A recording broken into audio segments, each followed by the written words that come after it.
Hi all of you. Surfing knowledge pool में मैं GD आप सभी का स्वागत करता हूं। तो आज हमने जो स्टॉक सिलेक्ट किया है मनप्पुरम फाइनेंस लिमिटेड। तो आज हमने ये स्टॉक सिलेक्ट क्यों किया है उसी के रिलेटेड डिस्कशन करेंगे। जिन लोगों को स्टॉक सिलेक्शन करते समय पैरामीटर्स क्या देखने रहते हैं समझ में नहीं आता, तो यहाँ पे मैं उन लोगों के लिए वीडियो बना रहा हूँ ताकि वो लोग भी कभी स्टॉक सिलेक्शन करने जाएंगे तो कौन से पैरामीटर देखने चाहिए और क्या हमें हमारा व्यू होना चाहिए अगर हम long term investment point of view किसी स्टॉक को सिलेक्ट करने रहते हैं। तो ये सब मैं छोटे छोटे स्टेप बाय स्टेप बताऊंगा, तो आप पूरा वीडियो देखिए ताकि आपको भी इन फ्यूचर आसानी रहेगी स्टॉक सिलेक्शन करते समय। तो देखिए, फिलहाल ये मनप्पुरम फाइनेंस शेयर अगर आप देखोगे तो एक पिछले 5 दिनों से बहुत जोर से गिर रहा है, मतलब अराउंड 200 से गिरते हुए, मतलब हाई था उसका 218, वहां से गिरते हुए अभी 165 पे ये क्लोज हुआ है। तो अभी ये अब इतना स्टॉक गिरा है तो अभी हमें ये स्टॉक लेना चाहिए, क्या करना चाहिए, तो यही आज हम डिस्कस करेंगे। ठीक है, तो पहली चीज तो अभी हमें ये भी देखना चाहिए कि मार्केट अभी ऑल टाइम हाई पे ट्रेड कर रहा है। तो कभी भी अभी हमें ऐसे स्टॉक नहीं लेने हैं कि जो ऑलरेडी बहुत हाई लेवल पे है। अभी हमें ऐसे स्टॉक लेने हैं जो अभी गिरे पड़े हुए हैं, जिनका फंडामेंटल्स अच्छा है, जिनका ग्रोथ होने वाला है। तो ऐसे स्टॉक हम सिलेक्ट करेंगे ताकि इन केस इन फ्यूचर अगर आगे भी मार्केट गिरेगा तो हम एटलीस्ट ज्यादा लॉस में नहीं जाएंगे। तो इन्वेस्टमेंट स्ट्रेटेजी हमें ऐसे ही डिसाइड करनी पड़ती है। तो ये मनप्पुरम फाइनेंस का स्टॉक अभी बहुत अच्छे लेवल पे आया है। तो देखते हैं कि एक्चुअली ये गिरने के पीछे के रीजंस क्या थे। तो देखो, छोटे छोटे रीजंस है, कुछ ज्यादा कुछ इसमें मुझे कुछ दिखा नहीं कि ये इतना क्यों गिरा। ठीक है, तो पहले तो उसके जो रिजल्ट डिक्लेयर हुए तो वहां तो उसके जो स्ट्रीट एक्सपेक्टेशन थे वो मीट नहीं हो पाए। उसके बाद उसके जो प्रोविजनिंग थी वो थोड़े एलिवेटेड हो गए। ठीक है, उसके बाद ये मनप्पुरम फाइनेंस ये गोल्ड में है, गोल्ड रिलेटेड इनका फाइनेंस रिलेटेड काम रहता है। तो ये जो गोल्ड लोन बुक है वो डिक्लाइन हो गया। उसके बाद गोल्ड होल्डिंग्स भी इनके स्लिप हो गए। और मेन चीज तो ठीक है, ये तो होते रहते हैं, लेकिन मेन चीज कंपनी ने खुद से ही कहा है कि ये जो लॉकडाउन हुआ है during the months of May and June, तो उनके बहुत सारे ब्रांचेस क्लोज थे, तो उसका एडवर्सली इफेक्ट हो गया है कंपनी के न्यू कस्टमर एडिशन में। ठीक है, और उन्होंने ये भी कहा है कि जो उनके बहुत सारे ब्रांचेस थे वो एक तो कभी फंक्शनल थे और मतलब कोई फंक्शनल नहीं थे और कोई पार्शनल फंक्शंस थे। तो ये सब चीजें थे कि उनके जो अभी जो रिसेंटली जो क्वार्टरली रिजल्ट्स आए वो इतने अच्छे कंपेयर टू प्रीवियस क्वार्टर से नहीं आए थे, लेकिन अगर आप देखोगे तो रिजल्ट्स अच्छे ही थे, इतने भी कुछ बुरे नहीं थे। और मेन चीज तो क्या है, ये गोल्ड रिलेटेड बिजनेस करती है, मतलब गोल्ड में उनका फाइनेंस रिलेटेड ट्रांजैक्शंस रहते हैं। तो पूरा गोल्ड मार्केट का जो भी रेट रहेगा उस हिसाब से इनका अप एंड डाउन होता रहता है। तो जैसे ही देखो, गोल्ड अभी कुछ दिनों से थोड़ा गिर रहा है, तो गोल्ड जैसे ही डिक्लाइन होगा 17%, तो अल्टीमेटली इनका बिजनेस भी उसी हिसाब से डिक्लाइन हो जाता है। गोल्ड के रेट बढ़ेंगे तो डेफिनेटली कंपनी को भी प्रॉफिट होता है, मतलब ये प्रोपोर्शनल है गोल्ड के प्राइजेस से। ठीक है, तो ये चीजें देखनी चाहिए। और एक चीज हमें ये सब पैरामीटर देख के समझता है कि ये कोई भी मेजर इशू नहीं है कि जिसकी वजह से स्टॉक अभी पूरा खत्म होने वाला है। क्यों, तो ये भी अभी आगे हम देखेंगे। तो देखो, पहले कभी भी हमें जब स्टॉक सिलेक्ट करना रहता है कोई भी, तो पहला उसका थोड़ा सा सर्वे करना चाहिए अगर हम लॉन्ग टर्म इन्वेस्टर है तो। क्योंकि मैंने ये long term point of view stock select किया है। तो देखिए, पहला तो उसका हिस्ट्री देखेंगे कि ये देखिए ये पहली कंपनी क्या है, ये नॉन बैंकिंग फाइनेंशियल कंपनी है। ओके, कहाँ पे है, केरला से है। इसके ब्रांचेस भी देखो बहुत जबरदस्त है, 4190 प्लस ब्रांचेस है, वो भी अक्रॉस 25 स्टेट्स। ये भी बहुत पॉजिटिव है। और ये कौन से प्रोडक्ट्स में डीलिंग करता है, gold loan, forex, money transfer, SMS finance, commercial vehicle loan, मतलब डाइवर्सिफाइड बिजनेस है, लेकिन मेन तो इनका गोल्ड लोन का ही है। और हिस्ट्री में मेन चीज देखेंगे, ये कंपनी फाउंडेड कब हुई है, तो 1949 बाय लेट वीसी पद्मनाभन, इन्होंने ये कंपनी फाउंड की है। तो इससे समझ में आता है 1949 मतलब अबव 50 इयर्स के ऊपर, 50 60 70 इयर्स हो गए इस कंपनी को अराउंड, कि इतनी पुरानी कंपनी है। तो एक ट्रस्ट हम लोगों को यहाँ पे क्रिएट होता है कि कंपनी बहुत अच्छी है। तो कभी भी स्टॉक सिलेक्ट करोगे तो एक छोटी सी कंपनी की इंफॉर्मेशन जरूर देखिए, क्योंकि हम हमारे हार्डकोर मनी उस कंपनी में डालने वाले रहते हैं। तो कंपनी के रूट्स देखना बहुत जरूरी है। तो ये एक चीज हमेशा याद रखिए। सेकेंड थिंग, अभी कंपनी के बैलेंस शीट देखेंगे। कभी भी इमीडिएटली कंपनी का चार्ट मत देखिए। चार्ट देखते ही हम कभी कभी क्या होते हैं, एक्साइटेड हो जाते हैं और फिर कूद पड़ते हैं कि अरे ये तो बढ़ रहा है। बैलेंस शीट देखेंगे, तो बैलेंस शीट में देखिए इसका मार्केट कैपिटल 14024 है, मतलब ये एक मिड कैप टाइप की कंपनी है, ठीक है। उसके बाद स्टॉक का पी अभी बहुत जबरदस्त है, 7.82। जिन लोगों को पी का वगैरह कुछ समझ में नहीं आता, थोड़ा गूगल आउट करोगे तो आपको समझ में आएगा। पी अगर कम रहता है तो अच्छा रहता है, हमें उस टाइम पे एंट्री लेने के लिए ये अच्छे मौके रहते हैं। उसके बाद आरओसी भी देखिए, ये भी अच्छा है। करंट प्राइस 166 है, उसके बुक वैल्यू से फिलहाल लिटिल बिट डबल बोल सकते हैं हम, लेकिन अच्छा है, इतना भी कुछ ये खराब नहीं है। तो ये मेरे को एक अच्छी चीज लगी। उसके बाद प्रॉस देखेंगे, ये मैंने Screener.in वेबसाइट से सब डिटेल्स निकाले, यहाँ आपको कहीं पे भी मिल सकते हैं। प्रॉस में देखिए company has deliver good profit growth, ठीक है, लास्ट 5 ईयर्स, ये भी अच्छा, मतलब 5 साल से कंपनी अच्छा प्रॉफिट भी दे रही है। उसके बाद लास्ट 3 ईयर से वो गुड रिटर्न ऑन इक्विटी, मतलब अगर आप मेन तो इन्वेस्टर है हम, तो हमें लॉन्ग टर्म के लिए होल्ड करना है। तो कंपनी का अगर प्रॉस इतने अच्छे हैं, कौन से कुछ भी नहीं, तो ट्रस्ट कर सकते हैं कि एक ही क्वार्टर के रिजल्ट से बाबा हम डिसाइड नहीं कर सकते कि ये कंपनी खराब हो गई, ठीक है। अभी और भी देखेंगे, अभी इसका हम पियर्स कंपैरिजन करेंगे, मतलब मनप्पुरम फाइनेंस का एक्चुअल पियर्स मुथूट फाइनेंस है, बाकी के भाई बैंकिंग सेक्टर में ही है। तो आप देखोगे तो पियर्स में भी देखिए इसका पी बहुत अच्छा है, कम है, सबसे कम इसका पी है। डिविडेंड यील्ड भी जबरदस्त है, देखो बाकी के पियर से इसका डिविडेंड यील्ड भी अच्छा है।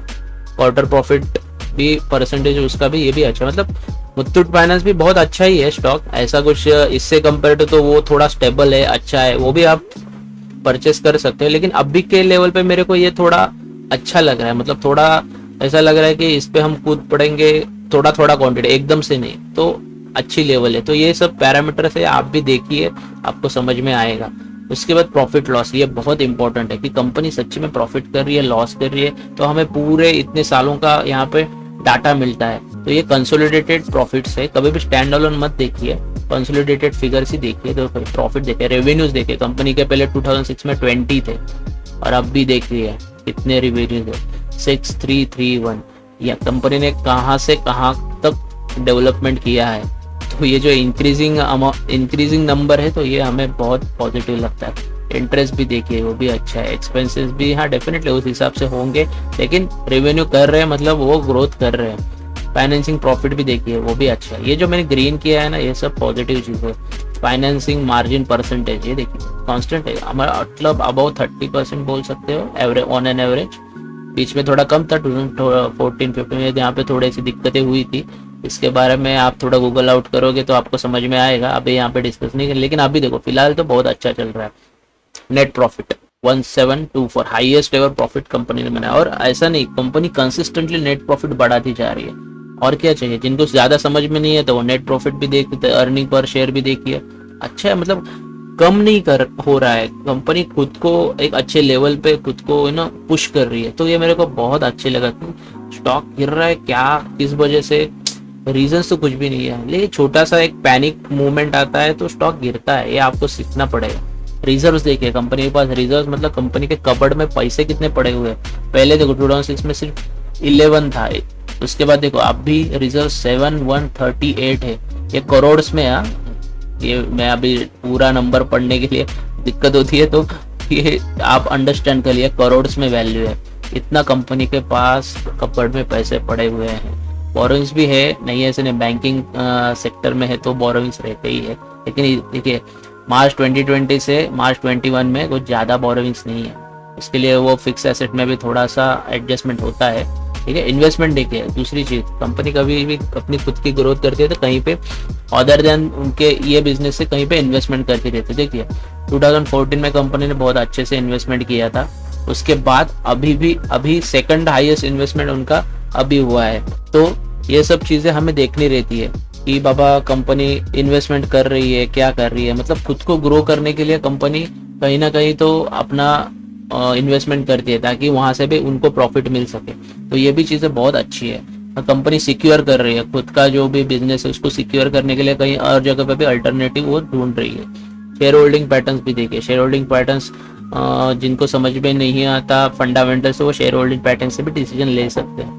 ये देखिए यहाँ पे प्रोमोटर्स ने अराउंड 34.99, हाँ पहले 35 था, 34 पॉइंट, ये भी अप्रोक्स 35 है, कुछ ज़्यादा कम नहीं किया है, लेकिन प्रोमोटर्स की होल्डिंग बहुत अच्छी है। FIS की थोड़ी सी कम हुई है, मतलब 38.58 से 35.86, लेकिन इनका जो है ये कम हुआ है। तो यहाँ पे DIS का देखिए, DIS ने बढ़ाया है 8.88 से 10.98, तो यहाँ पे एक अगर यहाँ पे कम हुआ है तो यहाँ पे बढ़ा। और ये दोनों भी ऐसे लोग रहते हैं ना, FIS और DIS, ये इंस्टीट्यूट रहते हैं, मतलब हम जो म्यूचुअल फंड में पैसे डालते हैं ना, जैसे देखिए DSP, LNT म्यूचुअल फंड, तो ये लोगों का खुद का एक एनालिसिस रहता है, वो उनके एनालिसिस के बेसिस पे ही कोई भी स्टॉक सिलेक्ट करता है। तो डेफिनेटली हमसे भी ज़्यादा डीप में स्टॉक को सिलेक्ट करने से पहले उसका एनालिसिस करते हैं। तो ये देखिए बहुत पॉजिटिव है, पब्लिक के पास भी अच्छी खासे 18.17।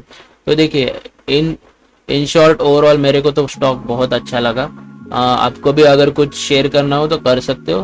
तो देखिए मैंने फिलहाल यहाँ पे एक टेक्निकल एनालिसिस में लास्ट में देखता हूँ, क्योंकि मैं लॉन्ग टर्म इन्वेस्टर हूँ। तो मोस्टली मुझे जितना स्टॉक गिरेगा और उसके फंडामेंटल्स अच्छे रहेंगे तो वो स्टॉक खरीदने में मजा आता है। और हाँ, कभी भी मैं स्टॉक एक ही टाइम पे पूरे पैसे नहीं डालता, थोड़ा थोड़ा SIP के थ्रू ही मैं डालता हूँ, क्योंकि हमें हमारा पैसा ग्रो करना है। ट्रेडिंग करके या ऑप्शन डेरिवेटिव मार्केट में पैसे लगा के, ब्रोकरेज देके, स्टॉप लॉस हिट करके अपने को अपना पैसा वाइप आउट नहीं करना है। फिलहाल क्या है, हम लोगों को अपना पैसा ग्रो करना है। तो जैसे हम FD में पैसे डालते हैं, वैसे सोचो कि हर महीने यहाँ पे थोड़ा डालेंगे। तो देखो अभी का जो लेवल है 165, तो ये मैंने वीकली चार्ट लिया है। लॉन्ग टर्म जब भी हमें इन्वेस्टमेंट करना रहता है तो वीकली चार्ट कभी भी देखने का, वीकली या डेली का भी टाइम फ्रेम। तो यहाँ पे आप देख सकते हो इसका RSI अभी थोड़ा और नीचे आना जरूरी है मेरे हिसाब से, तो यहाँ तक आ सकता है। तो यहाँ पे हम मेरी फर्स्ट बाइंग मैं एक्सपेक्ट कर रहा हूँ एक अराउंड 154 के अराउंड हो जाएगी। उसके बाद यहाँ से भी अगर स्टॉक नीचे गिरता है 140 तक, तो ये मेरा बाइंग जोन है। तो यहाँ पे मैं कंफर्ट जोन ली, कभी भी थोड़ा बहुत मुझे अगर लग रहा है 1000, 2000, 3000, जो अपने अपने हिसाब से जिनको जैसे जैसे लेना है वो उठा सकते हैं माल, ताकि यहाँ से अभी ये स्टॉक रिवर्सल जाएगा ना, बहुत अच्छे से जाएगा। क्योंकि देखो गिरने के लिए अभी आपने देखा है, गिरने के लिए कंपनी के फंडामेंटल्स इतने पुअर नहीं है। ये फिलहाल सिर्फ गोल्ड लोन का प्राइस कम हुआ है, तो डेफिनेटली इसका भी इम्पैक्ट कंपनी पे होगा ही, क्योंकि उनका बिजनेस उसी रिलेटेड रहता है। वहां पे प्राइजेस कम है, इनको भी प्रॉफिट कम ही होगा। लेकिन एक चीज ध्यान में रखिए, अभी आगे दिवाली आने वाली है, फेस्टिवल सीजन से गोल्ड के प्राइजेस वापस बढ़ेंगे। गोल्ड के प्राइजेस बढ़ेंगे, स्टॉक का प्राइस बढ़ेगा ही बढ़ेगा, क्योंकि स्टॉक अल्टीमेटली उसी पे ही चल रहा है। ठीक है, तो अभी जस्ट कितना 2 महीना है, 1-2 महीना में गणपति फेस्टिवल है, गणपति में भी लोग गोल्ड लेते ही है भगवान के लिए, और उसके बाद दिवाली है तो दिवाली में भी लेंगे। तो ये चीजें ध्यान में रखिए, और अभी थोड़ा सा और नीचे आने दो स्टॉक को, और अपना SIP या जो भी है आपको आपके हिसाब से आप यहाँ पे परचेस कर दो। मैंने स्टॉप लॉस नहीं दिया है, क्योंकि मैं लॉन्ग टर्म इन्वेस्टमेंट हूँ, तो स्टॉप लॉस तो मुझे ठीक नहीं लगता। लेकिन आप लगा सकते हो स्टॉप लॉस आपके हिसाब से। आपको अगर लग रहा है इसके नीचे गया तो शायद मुझे एग्जिट होना चाहिए, तो आप आपके हिसाब से यहाँ पे स्टॉप लॉस 10% आपके वैल्यू से या 20% लगा सकते हो। मेरा तो टारगेट अभी है कि अभी यहाँ से अगर ये रिवर्सल जाएगा, बहुत अच्छे से जाएगा, तो 280 तक जा सकता है। तो ठीक है, तो ये मेरा एक छोटा सा वीडियो था। अगर ये वीडियो आपको अगर अच्छा लगा होगा तो जरूर इस वीडियो को आप मैन तो लाइक कर सकते हो और शेयर करो। जिन लोगों को स्टॉक सिलेक्शन समझना सीखना है उन लोगों के लिए आप ये शेयर कर सकते हैं। और उसके बाद ये इसको आप चैनल को सब्सक्राइब करोगे तो मैं कभी कभी जो वीडियो डालता हूँ तो आपको समझने में आसानी हो जाएगी। ठीक है, थैंक यू वेरी मच।